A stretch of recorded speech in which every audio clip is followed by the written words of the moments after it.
Dok, ini dok hasil lab saya. Lalu dia baca. Oh iya, coba saya periksa ya. Nggak heboh gitu ya, nggak.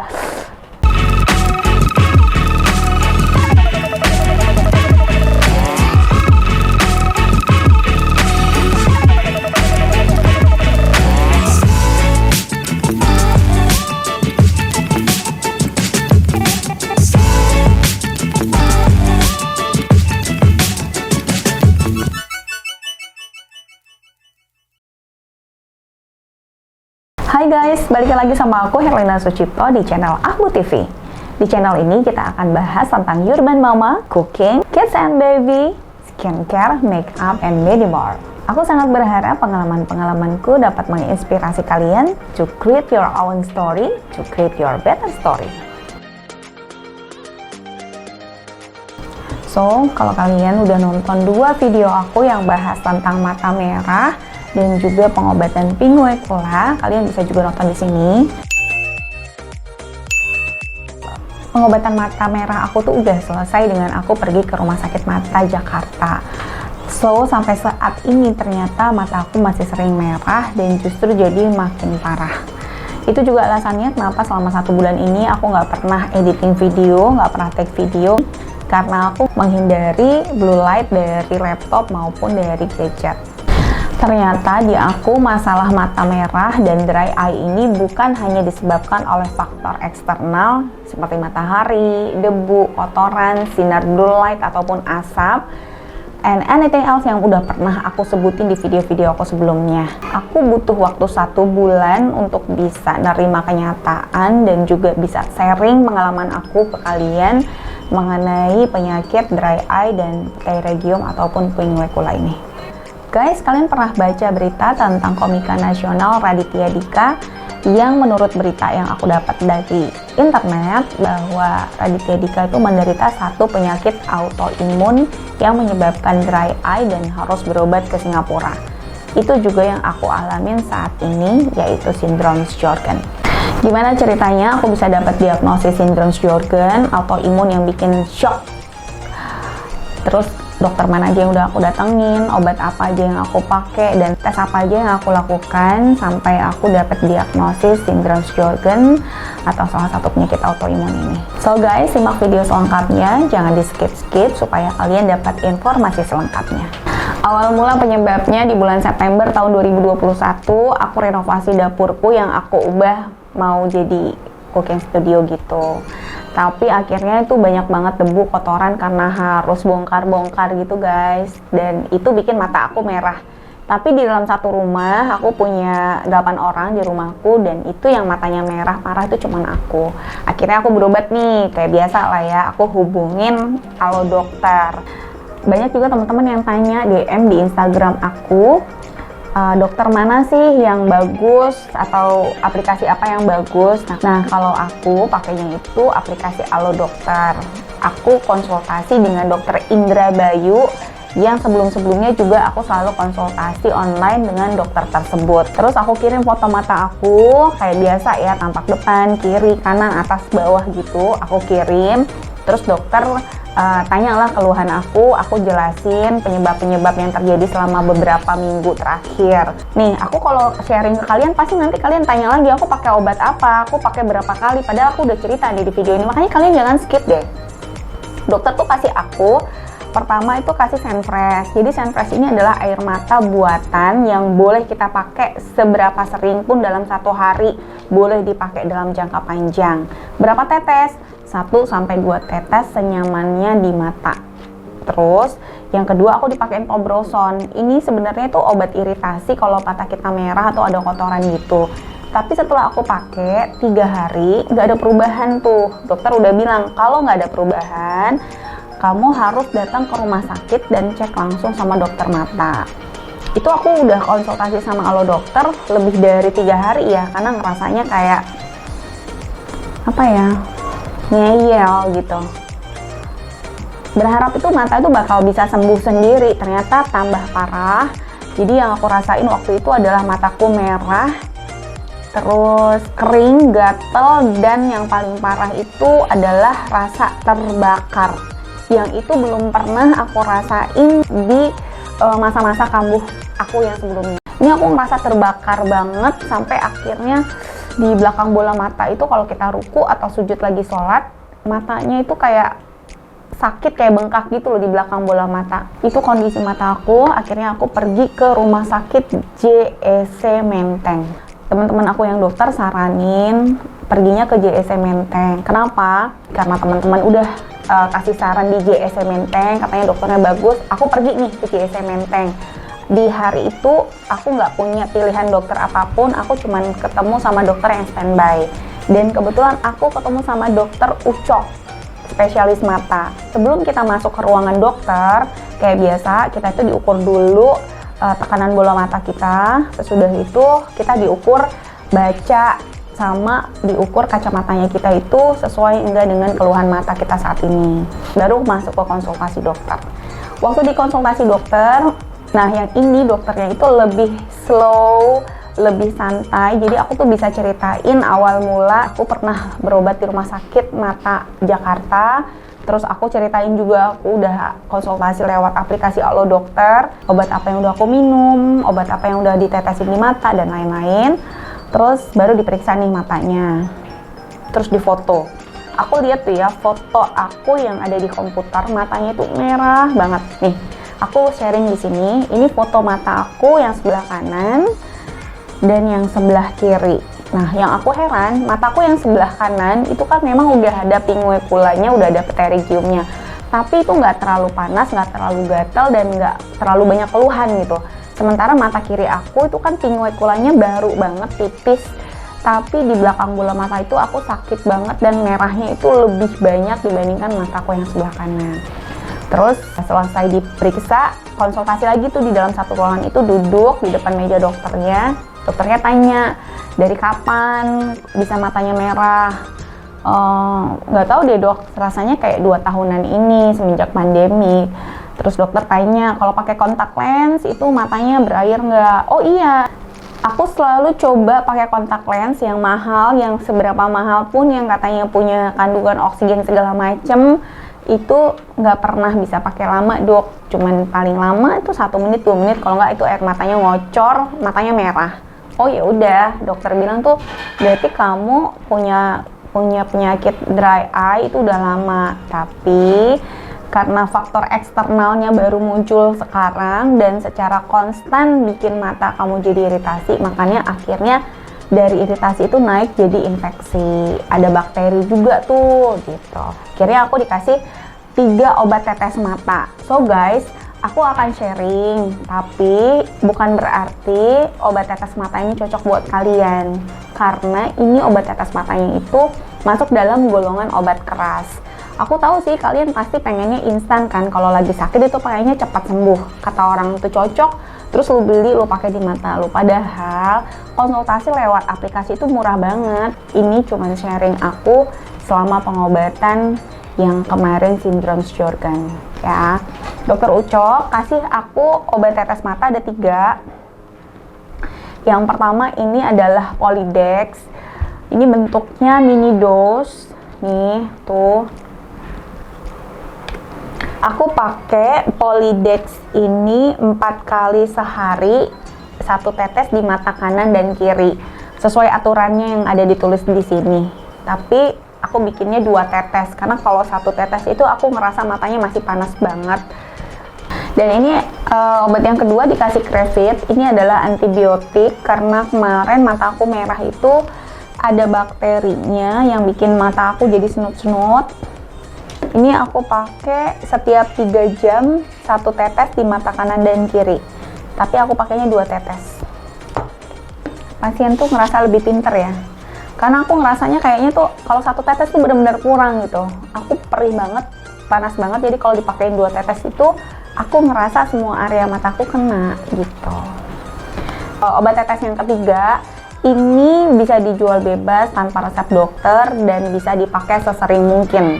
Lebih bagus daripada Senfresh. Jadi Senfresh itu air mata buatan, sementara Protaginta ini air mata buatan tapi ada turunan dari vitamin A, which is itu adalah vitamin untuk kesehatan mata. Ya, ini boleh dipakai sesering mungkin. Nah, obat-obatan ini, obat tetes ini aku pakai 3-5 hari. Terus dokter Ucok kasih aku saran supaya aku kontrol lagi tapi pindah dokter. Loh, aku tanya dong, dok kenapa saya dirujuk gitu. Kalau kita ganti dokter, kita itu harus ceritain keluhan kita dari awal lagi sampai yang hari itu gitu. Dan aku males gitu cerita berulang-ulang sama dokter baru lagi. Tapi dokter Ucok bilang, kemungkinan Mbak Herlina punya faktor internal yang menyebabkan matanya jadi dry eye, sampai jadi mata merah, jadi pinguecula, jadi pterygium, jadi itu tuh bertingkat-tingkat. Terus saya tanya, loh bukannya penyebabnya udah jelas dok, tadi kan karena di rumah lagi banyak kotoran, banyak debu, saya bilang. Ada faktor internal lainnya. Apa tuh dok? Gue tanya gitu kan. Dokternya itu hati-hati banget ngomongnya tuh kayak takut gue sedih, takut gue kaget, takut gue tersinggung. Kan jadi kita jadi justru lebih kepo kan. Kenapa dok? Nggak apa-apa dok, ada apa kira-kira yang menurut analisis dokter nih gitu. Kemungkinan ya bisa saja ada faktor autoimun. Wah, gue kaget dong. Autoimun gue gitu loh. Masa sih orang yang lahir di gunung terus sampai ke Jakarta jadi kena penyakit autoimun, kan kayaknya nggak mungkin gitu. Gue nggak bisa terima sih. Tapi dokternya nggak bilang bahwa itu adalah autoimun. Nggak, cuman ada faktor internal, makanya gue jadi dirujuk ke dokter subspesialis. Nah, ini subspesialis itu yang khusus nanganin dry eyes. Jadi semua masalah mata yang hubungannya sama mata kering itu ada dokter subspesialis. Gue dirujuk ke dokter Tri Rahayu di JSM Menteng juga. Ya udah, nanti 3-5 hari kontrol ya, bisa ke saya atau ke dokter dry eye. Tapi dokter Ucok ini langsung kasih surat rujukan supaya gue ke dry eye. Tapi kalau gue nggak mau ke dry eye itu, gue balik lagi ke dia deh gitu, jangan sampai nggak kontrol. Kenapa? Karena biar tuntas nih penyebabnya, jangan sampai kambuh lagi tapi nggak ketahuan masalahnya itu kenapa gitu. Karena udah 2 tahun ini gue bolak-balik ke dokter mata tapi nggak tahu penyebabnya. Ya udahlah ya, karena gue ngerasa cocok sama si dokter nih, gue ikutin nih. Oke deh, 5 hari gue kontrol lagi deh sama lu, kalau nggak gue sama si dokter dry eyes itu. Ya udah, pas balik ke rumah gue pikir-pikir gini, masa iya sih autoimun? Terus penyakit autoimun mata itu apa? Gue cari nih di Google, terus gue cari jurnal tentang mata kering ini. Ya ketemulah berita tentang Raditya Dika yang juga punya penyakit autoimun yang bikin matanya jadi dry eye gitu. Terus gue bilang, penyakit apa? Akhirnya cari ini tentang sindrom Sjögren. Cari lagi tentang analisis labnya, gimana bisa menegakkan diagnosisnya tuh apa sih yang bisa ngejudge lu bahwa lu tuh autoimun sindrom Sjögren. Akhirnya ya tes lab. Nah, gue tes lab di Sumia Klinik itu butuh waktunya 3 hari. Sambil gue ngobatin mata pakai obat tetes, akhirnya gue tes yang namanya INA Profile. Itu hasilnya dapat digunakan untuk melihat genetikanya kita, apakah ada autoimun yang menyebabkan sindrom Sjögren ini gitu. Ya udahlah, akhirnya tesnya itu di klinik Sumia Jati Padang, diambil darahnya sekitar 3 cc gitu.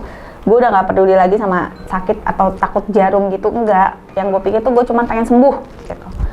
Terus hasilnya 3 hari kemudian, akhirnya pas itu bertepatan sama jadwal gue mau kontrol sama dokter Ucok atau dokter dry eye, dokter Tri Rahayu.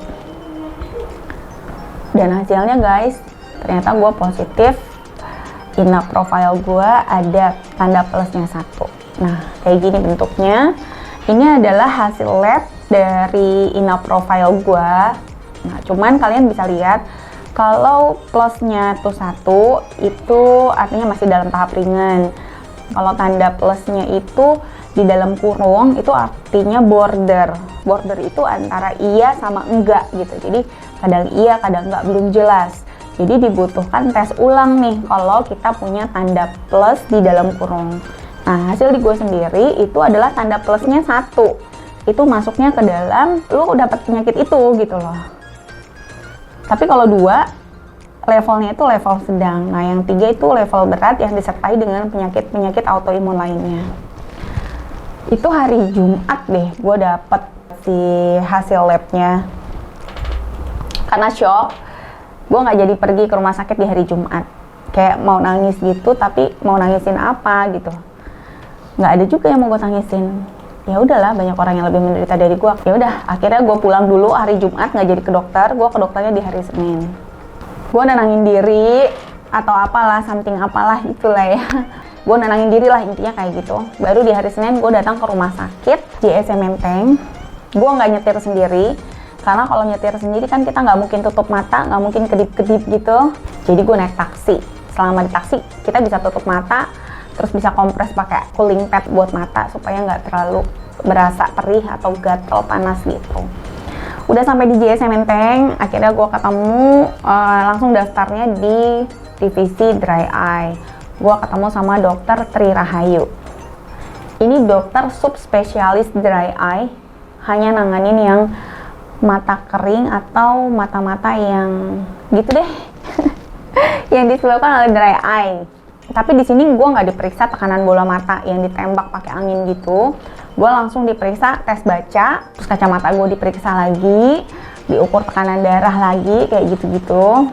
Baru gue masuk ke ruangan dokternya. Dokternya tuh baik. Gue kasih hasil tes gue nih, dok. Ini dok hasil lab saya. Terus dia baca. Oh iya, coba saya periksa ya. Gue ngerasa, wah dokternya nggak heboh gitu ya, nggak wah gitu kan, nggak ngejudge gue yang gimana. Ya udahlah, gue jadi ikut tenang kan. Terus mata gue itu diperiksa, ada 2 tes yang aku jalanin.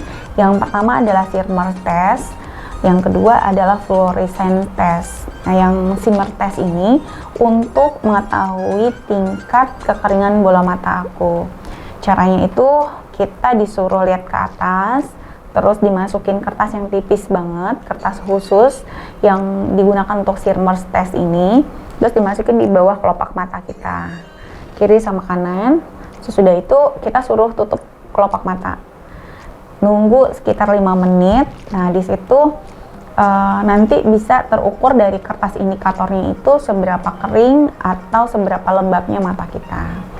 Hasil di aku itu hasilnya 18. Tapi kalau kurang dari 10 itu berarti dry eye parah. Yang kedua, aku jalanin tes namanya tes pewarna fluorescence. Jadi mata aku dikasih pewarna biru, terus aku diperiksa. Nah itu aku nggak boleh ngedip tuh. Waktu dokter periksa mata aku nggak boleh kedip, suruh tahan, suruh lihat ke satu titik, tahan sekitar 30-40 detik. Jadi aku tuh harus itu aja, nggak boleh kedip. Gantian kanan sama kiri, dan itu ada fotonya.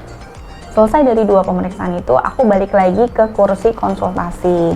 Dokter kasih lihat nih hasil tes aku yang tadi dan kasih penjelasan.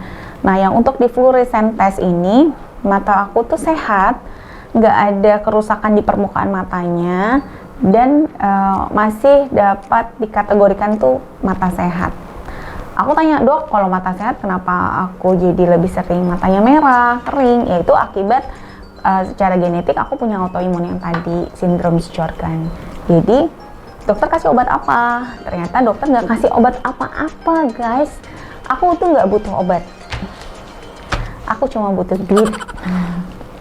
Aku dikasih Protagenta, ini dilanjutin, aku bisa pakai sesering mungkin dan tanpa jangka waktu, jadi boleh dipakai terus-terusan.